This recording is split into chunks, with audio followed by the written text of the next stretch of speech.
Grabe ano. Basta tag-init talaga, summer. 15, pinakamataas na yung 15 minutes. 10 to 12 to 13 minutes, 15, pwede nang tanggalin yung ating molder. Sa sobrang init ayun, tingnan ha. Ayun, di ba? Ang galing, napaka-galing talaga. Ha? Talagang napaka-galing yung molder natin. At saka poste, di ba? Yung poste natin, 6 feet natin, 200. Ang 7 feet natin, 230. Ang 8 feet natin, 280.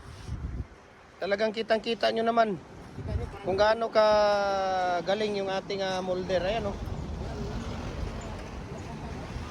diba?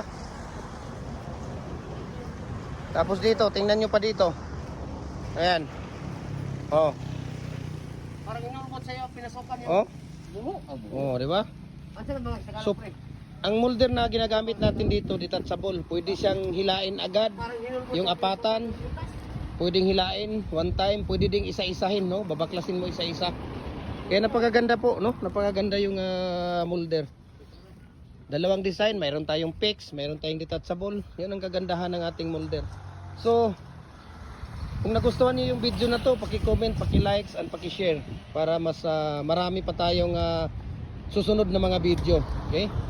At tawag dito, ang ratio natin dito sa buhangin, 6 na bags na buhangin, isang bag na Portland Cement Type 1, 3 or 4 na timba na tubig.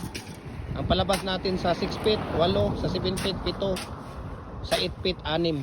Ayan, so maraming salamat and God bless po. Tingnan niyo ang napakabilis na napakabilis lang ilagay yung mating. Tingnan niyo Ayan, dalawang pala ang gagamitin.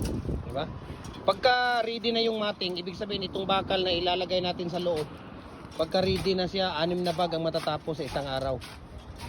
Okay, simula sila ng yan, 9, isang bag, 10, isang bag, 11, 9 to 10, isang bag, 10 to 11, isang bag, 11 to 12, isang bag, tapos 1 to 2, isang bag, 2 to 3, isang bag, 3 to 4, isang bag. Kasi maghihintay pa yan sila ng 15 minutes, tapos maglinis, sarado na. Ayan, diba? So mabuhay and God bless po.